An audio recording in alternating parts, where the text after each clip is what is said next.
ರೈತ ಓ ರೈತ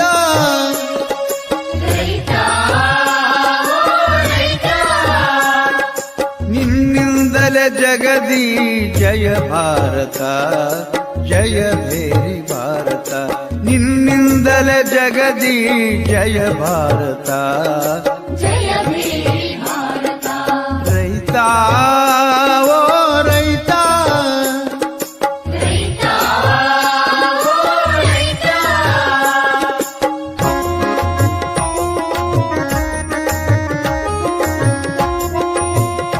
ದಿನಗಳ ಪರ್ಯಂತರವಾಗಿ ಏನು ಕಾರ್ಖಾನೆಯಲ್ಲಿ ಪ್ರಾರಂಭವಾಗಿರ್ತಕ್ಕಂಥ ಒಂದು ಹೋರಾಟ ನಿನ್ನೆ ದಿವಸ ಈ ಒಂದು ಬಸ್ ಸ್ಟ್ಯಾಂಡ್ ಆವರಣದಲ್ಲಿ ಬೆಳಗ್ಗೆಯಿಂದ ಸಾಯಂಕಾಲವರೆಗೂ ಕೂಡ ರಾಜ್ಯ ಹೆದ್ದಾರಿಯನ್ನು ಬಂದ್ ಮಾಡುವುದರ ಮುಖಾಂತರವಾಗಿ ಬಸ್ ಸ್ಟ್ಯಾಂಡ್ ಆವರಣದಲ್ಲಿ ಇರ್ತಕ್ಕಂಥ ಎಲ್ಲ ವ್ಯಾಪಾರಸ್ಥರು ಸ್ವಯಂ ಪ್ರೇರಿತವಾಗಿ ತಮ್ಮ ಅಂಗಡಿ ಮುಂಗಟ್ಟುಗಳನ್ನು ಬಂದ್ ಮಾಡುವುದರ ಮುಖಾಂತರವಾಗಿ ಇವತ್ತು 4 ದಿನಕ್ಕೆ ನಾವೆಲ್ಲರೂ ಕೂಡ ಸಾಕ್ಷಿ ಆಗ್ತಾ ಇದ್ದೇವೆ.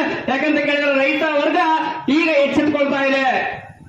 ಇನ್ನು ಮುಂದಿನ ದಿನಗಳಲ್ಲಿ ಸಾಕಷ್ಟು ಹೋರಾಟಗಳನ್ನು ಆಗ್ತಾ ಇದ್ದಾವೆ ರೈತರ ಪರವಾಗಿ. ನೀರಾವರಿ ಹೋರಾಟ ಆಗಿರ್ಬೋದು, ಕರೆಂಟ್ಗಾಗಿ ಆಗಿರ್ಬೋದು, ನಿರಂತರವಾಗಿ ನಾವೆಲ್ಲರೂ ಕೂಡ ರೈತರ ಜೊತೆ ಇರ್ತೇವೆ ಅಂತ ಮಾತನ್ನ ನಾವು ತಮಗೆ ತಿಳಿಪಡಿಸ್ತಾ ಇದ್ದೇವೆ. ಬರ್ತಕ್ಕಂಥ ದಿನಗಳಲ್ಲಿ ಹೋರಾಟದ ತೊಂದರೆಗಳಿಗಾಗಿ ನಮಗೆ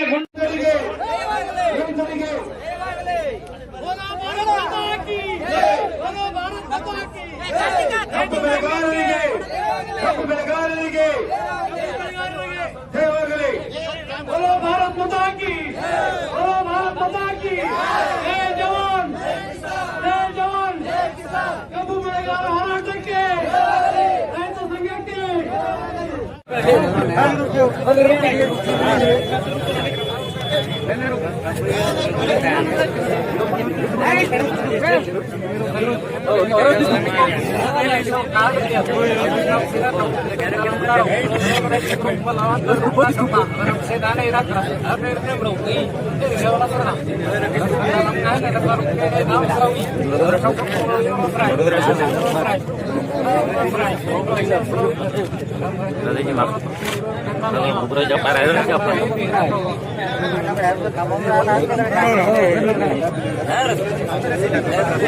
ಸತತವಾಗಿ 7 ದಿನಗಳ ಪರ್ಯಂತರವಾಗಿ ನಾವು ಈ ರಸ್ತೆ ತಡೆಯನ್ನು ಮಾಡ್ತಾ ಇದ್ದೀವಿ.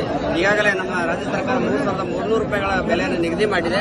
ಹಾಗಾಗಿ ರಾಜ್ಯ ಸರ್ಕಾರ ನಿಗದಿ ಮಾಡಿರ್ತಕ್ಕಂಥ ಬೆಲೆಯನ್ನ, ಬೆಂಬಲವಾಗಿರ್ತಕ್ಕಂಥ ಬೆಲೆಯನ್ನ ಆನಂದ್ ನ್ಯಾಮಗೌಡ ಅವರು ಕೊಡಲೇಬೇಕು. ಯಾಕಂತ ಕೇಳಿದ್ರೆ ಯಾವ ರೀತಿ ಹೋರಾಟ ಮಾಡತ್ತೀರಿ? ನಾವು ರಸ್ತೆ ತಡೆಯನ್ನು ಮಾಡ್ತಾ ಇದ್ದೀವಿ. ರಾಜ್ಯ ಹೆದ್ದಾರಿನ ತಡೆ ಮಾಡೋದು ಸತತವಾಗಿ ಇವತ್ತು 2ನೇ ದಿವಸ ನಾವು ಹೋರಾಟವನ್ನು ಮಾಡ್ತಾ ಇದ್ದೀವಿ.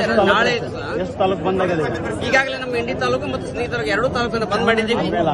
ಆಲ್ಮೇಲ್ ತಾಲೂಕು ಕೂಡ ಬಂದ್ ಮಾಡಿದ್ದೀವಿ. ನಾಳೆ ಇದೇ ರೀತಿಯಾಗಿರ್ತಕ್ಕಂಥ ಹೋರಾಟ ಮುಂದುವರೆದಿದೆ ಆಗಿರ್ತಕ್ಕಂಥ ಸಂದರ್ಭದಲ್ಲಿ ಇಡೀ ನಮ್ಮ ಬಿಜಾಪುರ ಜಿಲ್ಲೆಯಾದ್ಯಂತ ರಸ್ತೆ ತಡೆಯನ್ನು ಬಂದ್ ಮಾಡೋದ್ರ ಮುಖಾಂತರವಾಗಿ ಕಾರ್ಖಾನೆಯ ಮಾಲೀಕರಿಗೆ ಬಿಸಿ ಮುಟ್ಟಿಸುವಂತ ಕಾರ್ಯವನ್ನು ನಾವು ಮಾಡ್ತಾ ಇದ್ದೀವಿ.